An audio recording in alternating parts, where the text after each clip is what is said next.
Hello everyone, welcome back to my channel. Now we will solve question number 4 of exercise 11.1. So question number 4 में क्या कह रहे? Identify the greater number wherever possible in each of the following. Means आपको ये number जो दिए गए हैं इसमें आपको बताना है कि इन दोनों में से कौन से ग्रेटर है. ओके, आपको यहाँ पे दो नंबर दिए गए हैं और ये दोनों किस फॉर्म में है? एक्सपोनेंशियल फॉर्म में है और आपको बताना है कि इन दोनों में से कौन सा ग्रेटर है. सो ये एक्सपोनेंशियल फॉर्म में इसे चेक करने के लिए कि कौन सा ग्रेटर है हमें इसे पहले एक्सपैंड करना होगा. Okay, so 4 to the power 3. तो 4 क्यूब को क्या लिख सकते हैं? 4 रेज टू द पावर 3 को क्या कह सकते हैं? मीन्स 4 जो है वो 3 टाइम्स मल्टीप्लाई हो रहा है. सो 4 into 4 into 4. So this will B 4 4s are 16 and 16 4s are, let's multiply 16 4s are 6 4s are 24, 4 1s are 4, 5 6 64. Okay, so 16 4s are 64. तो 4 रेज टू द पावर 3 आ गया. अब इसी तरह 3 रेज टू द पावर 4 का निकालेंगे. So 3 raise to the power 4 means 3 जो है वो 4 टाइम्स मल्टीप्लाई हो रहा है. सो this will B 3 into 3 into 3 into 3. सो ये कितना आएगा? 3 3s are 9, 9 3s are 27 and 27 3s are 81. So this will be 81. अब here you can clearly see that 81 is greater than 64. यहाँ पे 81 64 से बड़ा है. Means 3 raise to the power 4 is greater than 4 raise to the power 3. ठीक है, इसे हमने सॉल्व किया तो ये 64 आया. इसे एक्सपैंड करके देखा तो ये 81 आया. सो 81 ग्रेटर है 64 से. That's why 3 raise to the power 4 is greater than 4 raise to the power 3. Okay, now the next part. Next part में क्या है? 5 रेज टू द पावर 3 और 3 रेज टू द पावर 5. अब इन दोनों में बताना है कि कौन सा ग्रेटर है. So 5 raise to the power 3 means 5 3 times multiply हो रहा है. 5 into 5 into 5. So this will be, ये कितना होगा? 5 5s are 25 and 25 5s are 125. So this will be 125. Now 3 raised to the power 5 means 3 5 times multiply हो रहा है. So 3 into 3 into 3 into 3 into 3. 1 2 3 4 5. So this will be, अब इसे देखते हैं ये कितना आता है. 3 3s are 9, 9 3s are 27, 27 3s are 81 and 81 3s are कितना होता है? 81 3s are 3 1s are 3, 8 3s are 24, 243. Okay, सो यहां पे आपको क्लियरली दिख रहा है कि 243 इज ग्रेटर देन 125. ओके, यहां पे 5 रेज टू द पावर 5 का कितना आया?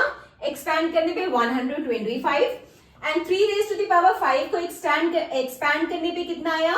243. तो यहां पे हम देख सकते हैं कि 243 is greater then 125. Okay, it's mean 243 is greater than 125. So this means 3 raised to the power 5 is greater than 5 raised to the power 3. Okay, now the third part. Third part में we have 2 raised to the power 8 और 8 raised to the power 2. इन दोनों में बताना है कि अब greater कौन सा है. 2 raised to the power 8 means 2 8 times multiply हो रहा है.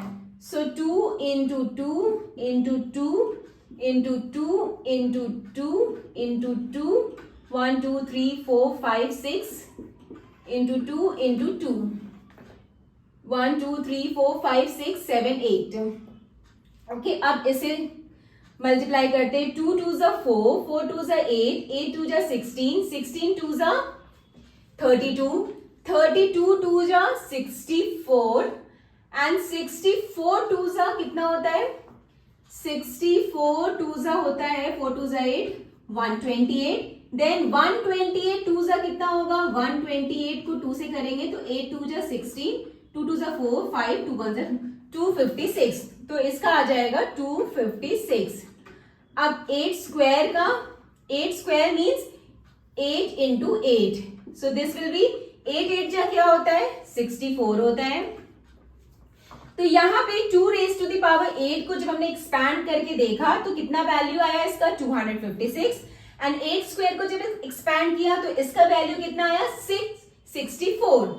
ओके, सो आप यहाँ पे क्लियरली देख सकते हो कि 256 is greater than 64। It's mean कि 2 raise to the power 8 is greater than 8 raised to the power 2. 256 is greater than 64. Therefore, 2 raised to the power 8 is greater than 8 raised to the power 2. Okay? Now the next part. Now the fourth part. Fourth part में क्या है 100 raised to the power 2 और 2 raised to the power 100. तो सबसे पहले हम निकालते हैं 100 raise to the power 2। 100 raise to the power 2 इसका तो हम इजीली कर सकते हैं, मतलब 100 को 2 बार मल्टीप्लाई करना है, तो ये हो गया 100 into 100, so this will B 1 1 2 3 4 0 लग जाएंगे, तो ये कितना हो गया 10,000। Now 2 raise to the power 100, अब हमें निकालना है 2 raise to the power 100। 2 raise to the power 100 को अगर हम सॉल्व करेंगे तो ये बहुत ज्यादा लेंदी हो जाएगा, तो इसे हम थोड़ा शॉर्टर वे में करते हैं, ठीक है।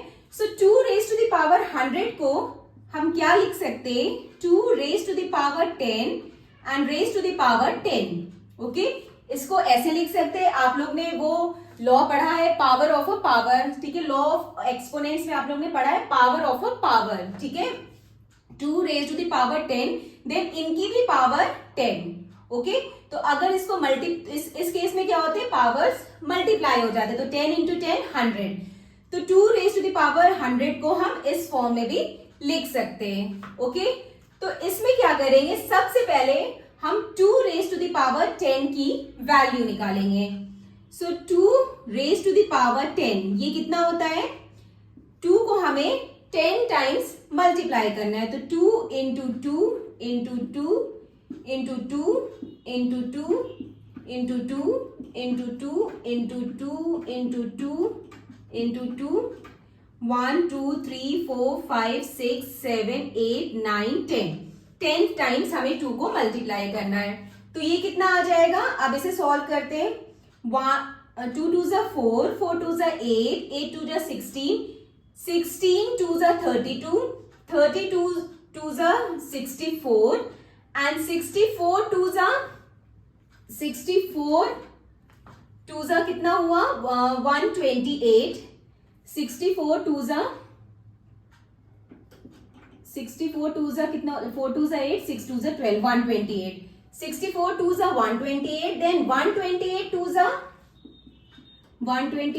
8 2 जा 16 2 2 जा 4 5 2 1 जा 2 256, then 256 2 जा 6 2 जा 12 2 1 5 2 जा 10 11 2 2 जा 4 5 512, then 512 2 जा 512 2 जा 2 2 जा 4 2 1 जा 2 5 2 जा 10। ओके, तो ये कितना आया 1024। तो ये मल्टीप्लाई करने पे कितना आया, जब 2 को हमने 10 टाइम्स मल्टीप्लाई किया तो ये कितना आया 1024। नाउ अब आप यहां पे आप देख सकते हैं कि 2 रेज टू द पावर 10 जो है उसे हमने जब मल्टीप्लाई किया तो 1024 आया। So 2 raise to the power 10 and raise to the power 10, तो इसको हम ऐसे भी लिख सकते हैं 1024। 2 रेज टू द पावर 10 की हमने वैल्यू कितनी निकाली 1024, तो 1024 ये लिख दिया, ठीक है, इसकी वैल्यू लिख दी। अब इसका पावर 10, ठीक है, तो इसका मतलब क्या हुआ कि यहाँ पे 1024 जो है वो मल्टीप्लाई होगा up to 10 times. 1024 10 times multiply होगा। ओके, मतलब ये हो गया 1024 into 1024 into 1024 up to 10 times. ठीक है, ये 1024 कहां तक मल्टीप्लाई होगा? 10 टाइम्स तक। ओके, तो आप यहां पे देख सकते हो, यहां पे 100 स्क्वायर को जब हमने 100 को 2 बार मल्टीप्लाई किया तो हमें 10,000 मिला। यहां पे हमने 100 को 2 बार मल्टीप्लाई किया तो हमें 10,000 मिला। अब अगर यहां पे हम 1024 को 2 बार मल्टीप्लाई कर रहे हैं तो ऑब्वियस सी बात है इससे ज्यादा वैल्यू आएगा। तो अगर हम सिर्फ 2 अगर इसका कंसीडर करेंगे, अगर सिर्फ 2 बार ही मल्टीप्लाई करेंगे तो भी इसकी वैल्यू इससे ज्यादा आएगी। ठीक है, क्योंकि ये तो अभी पूरा 10 टाइम्स मल्टीप्लाई होगा और यहां पे हमने 100 को तो 2 ही बार मल्टीप्लाई किया है तो अब कितना आया? 10,000। बट यहां पे हमें 1024 को 10 टाइम्स मल्टीप्लाई करना है तो ऑब्वियस सी बात है कि इसकी वैल्यू इससे ज्यादा आएगी। सो इट मीन्स कि ये ग्रेटर है इससे। तो इसका मतलब क्या हुआ कि 2 raise to the power 100 is greater than 2 raised to the power 100 is greater than 100 raised to the power 2। ठीक है, मैं ऊपर भी आंसर लिख दे रही हूं एक बार। 2 raised to the power 100 is greater than 100 raised to the power 2। Okay, सो ये हमारा हो गया 4th पार्ट। ठीक है, तो अगर आपको इसी तरह अगर आए कि थोड़ा सा मतलब इसी तरह सॉल्व करने को आए 2 रेज टू द पावर 100 या ऐसे 2 रेज टू द पावर 200 भी आ जाए तो आप जो है इसी तरह मतलब वो रूल लगा लीजिएगा, पावर ऑफ अ पावर। जैसे यहाँ पे हमने 2 रेज टू द पावर 100 को कैसे लिख दिया? 2 raise to the power 10 and raise to the power 10। इस तरह हमने किया तो इजिली सॉल्व हो गया। और अगर आप इसको 2 raise to the power 100 solve करने बैठेंगे तो वो बहुत ज्यादा टाइम टेकिंग हो जाएगा, बहुत टाइम लग जाएगा। तो इससे इजी वे में सॉल्व भी हो जाएगा। ओके, सो ये हमारा 4th पार्ट हो गया। Now the 5th part. 5th part में क्या है? 2 रेज टू द पावर 10। अभी हमने 2 रेज टू द पावर 10 निकाला था, कितना आया था? 1024। अभी 3rd पार्ट में निकाला था, मतलब यहाँ पे 2 को हमें 10 टाइम्स मल्टीप्लाई करना है। तो 2 into 2 into 2 into 2 into 2 into 2 into 2 into 2 1 2 3 4 5 6 7 8 9 and 10। 1 2 3 4 5 6 7 8 9 10। तो 2 को हमें 10 टाइम्स मल्टीप्लाई करना है, वो हमने कर दिया। अब ये क्या हो गया? अभी यहाँ पे हमने मल्टीप्लाई किया था, हमने यहाँ पे 2 को 10 टाइम्स मल्टीप्लाई किया तो कितना आया? 1024। और यहाँ पे दूसरे में क्या है? 10 स्क्वायर। तो 10 स्क्वायर मतलब 10 को 2 बार मल्टीप्लाई करना है। So 10 into 10, so this will be 100। So यहाँ पे आप क्लियरली देख सकते हो कि 1024 is greater than 100। It means 2 raise to the power 10 is greater than 10 raise to the power 2। Okay, so this completed our question number 4. Now question number 5 in the next video. Bye bye, take care.